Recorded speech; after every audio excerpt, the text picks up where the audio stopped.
नांदेड जिल्ह्यातील भोकर हा तालुका मुख्यालय हे ठिकाण असून तालुक्याचे शहर आहे मित्रांनो. ऐतिहासिक सांस्कृतिकदृष्ट्या लाभलेले फार स्वच्छ सुंदर शहर देखील आहे मित्रांनो. इथले लोक देखील छान आणि मनमिळाऊ आहे. जर तुम्ही भोकरमधून असाल तर चॅनलला सबस्क्राईब करायला विसरू नका, कारण येणारा पार्ट 2 हा तुम्हाला लगेच मिळेल.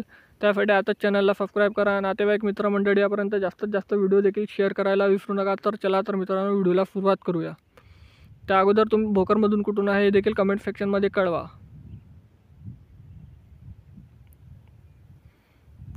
तर भोकर ते नांदेड हे 48 किलोमीटर अंतरावर आहे मित्रांनो. 59 मिनिटाचा रस्ता आहे.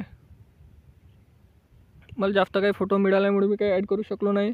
त्यासाठी आपण पार्ट 2 मध्ये जास्तीत जास्त कव्हर करण्याचा प्रयत्न करून. त्यासाठी आता चॅनलला सबस्क्राईब करा, लाईक करा, शेअर करा. आणि हा आहे भोकरचा नकाशा. पार्ट 2 साठी आता चॅनल लाईक, शेअर, सबस्क्राईब करून ठेवा. धन्यवाद मित्रांनो.